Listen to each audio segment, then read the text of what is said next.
Au nom du Père et du Fils et du Saint-Esprit. Amen. Mon Seigneur et mon Dieu, je crois fermement que tu es ici, que tu me vois, que tu m'entends. Je t'adore avec profonde révérence. Je te demande le pardon de mes péchés et la grâce de faire avec profit ce moment de prière. Marie, ma Mère Immaculée, Saint Joseph, mon Père et Seigneur, mon ange gardien, intercédez pour moi. Viens, Seigneur, viens, Prince de la paix. À quelques jours de la fête de Noël, les préparatifs s'intensifient. Les rues sont parées de guirlandes, les crèches de toutes sortes sont installées dans les places, dans les églises et dans les familles. C'est l'effervescence générale. Dans ma paroisse, comme dans beaucoup d'autres, nous sommes en train de conclure ce temps de l'Avent avec une neuvaine de prière. Oui, il est important, au milieu de cette effervescence, de ne pas oublier le propriétaire de la fête. Seigneur, c'est toi le propriétaire de cette fête. C'est ta naissance qui sera célébrée dans peu de jours. Et tu désires que tout soit orienté vers toi. Tu désires que je sois aussi prêt à t'accueillir dans mon cœur. Oui, il est important pour toi et pour moi de bien préparer la venue de Jésus, afin qu'à son arrivée, il ne reste pas debout, mais qu'il trouve une place qui lui convient, une place d'honneur. Oui, c'est bien pour Jésus que la fête de Noël est organisée. En lisant l'évangile de ce jour, toi et moi pouvons apprendre de Marie comment vivre ce moment d'attente, ou mieux encore, comment bien le conclure. Bien entendu, nous ne trouverons pas dans le texte ce que Marie fait, mais nous pouvons y trouver l'état d'esprit dans lequel elle se trouve. Oui, dans la Bible, Marie ne parle pas beaucoup, mais l'évangile de ce jour nous donne le plus long extrait qui renferme ces paroles. En écoutant longuement Marie, à quelques jours de la fête de Noël, toi et moi pouvons découvrir ce qu'elle pense. Nous pouvons découvrir sa foi. Comme tu le sais peut-être, nous dévoilons ce que nous sommes en communiquant avec les autres.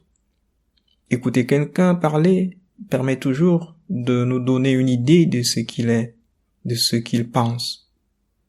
Les paroles de Marie ne sont certainement pas nouvelles pour toi, comme pour moi d'ailleurs, mais en les regardant de près aujourd'hui, elles peuvent nous faire découvrir quelque chose de nouveau.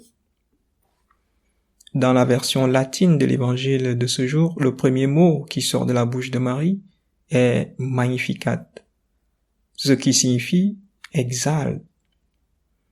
Dans ce passage de Luc, Marie exalte donc le Seigneur. Elle le loue, elle le magnifie.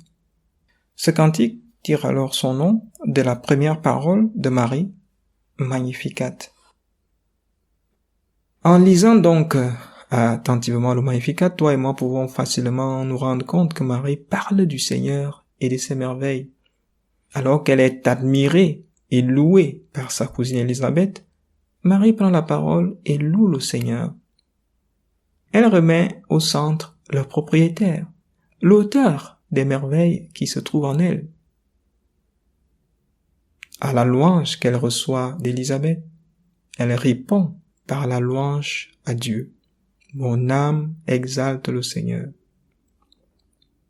Pendant ces derniers jours de préparation à la fête de Noël, toi et moi ne recevrons certainement pas de louanges comme Marie pour pouvoir espérer les orienter vers Dieu.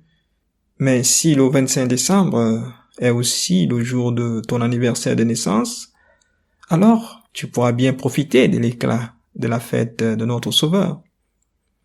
Et même dans ce cas, tu auras une raison de plus pour proclamer comme Marie les merveilles que le Seigneur fait pour toi. Durant cette période, de nombreux présents sont préparés en famille. Les tout-petits sont particulièrement reconnaissants envers leurs parents, de qui ils reçoivent une plus grande attention. Oui, la gratitude naît toujours de cette prise de conscience d'un bien qui nous a été fait. Dans l'évangile, toi et moi pouvons découvrir que tout le cantique de Marie est une réponse au bienfait du Seigneur. Nous voyons Marie qui commence par reconnaître le bien que le Seigneur a fait pour elle. Et à la fin de son cantique, elle est aussi pleine de reconnaissance pour le bien que Dieu fait à toute la descendance d'Abraham, qui est notre Père dans la foi. Tu peux alors te rendre compte que pour donner la première place au Seigneur, il est important de prendre conscience du bien qu'il nous fait et aussi du bien qu'il fait aux autres. En nous préparant à accueillir Jésus, les motifs de joie et l'action de grâce ne manquent donc pas. Même si toi et moi traversons peut-être des moments difficiles qui peuvent nous empêcher de voir le bien que le Seigneur fait pour nous, le bien qu'il fait aux autres est un motif suffisant pour chanter ses merveilles. Comme tu peux l'imaginer, le Seigneur ne cesse jamais de nous faire du bien. Le premier est le don de la vie. Si tu m'écoutes, alors tu peux déjà rendre grâce à Dieu pour cette merveille, non seulement pour toi qui peux m'écouter, mais aussi pour moi qui peux trouver du temps pour converser avec toi. Tu vois donc qu'il y a plein de motifs pour rendre grâce au Seigneur. Toi et moi le ferons toujours si nous sommes suffisamment attentifs, ou encore si nous prenons conscience que tout ce que nous avons et faisons de bien nous vient de Dieu. À la louange d'Élisabeth, Marie se tourne vers le Seigneur. Si donc le Seigneur est la source de tant de merveilles, que ne ferions-nous pas, nous aussi, pour lui montrer notre reconnaissance? Offrir un accueil chaleureux à notre bienfaiteur est un grand signe de gratitude à son endroit. Si toi et moi sommes reconnaissants envers le Christ, nous ne manquerons pas de lui réserver un accueil chaleureux. Oui, nous nous préparerons à la fête de Noël, non seulement en rendant belles nos églises et nos maisons, mais aussi en rendant belle notre âme. Le Magnificat est très beau parce qu'il est inspiré par les Écritures. Marie ne l'a pas inventé de toutes pièces. C'est le fruit de sa prière qui ressort dans ce chant de louange. Si toi et moi voulons préparer notre cœur à accueillir le Seigneur, il est donc indispensable de mettre un soin particulier à notre prière. Chaque fois que l'on se prépare à accueillir quelqu'un de grand, il est conseillé de bien s'informer sur ce qu'il aime et ce qui lui fait le plus plaisir. Beaucoup de chrétiens, pendant toute cette semaine, cherchent à faire les derniers préparatifs en se rassurant que rien ne pourra heurter la sensibilité du Christ qui vient chez nous.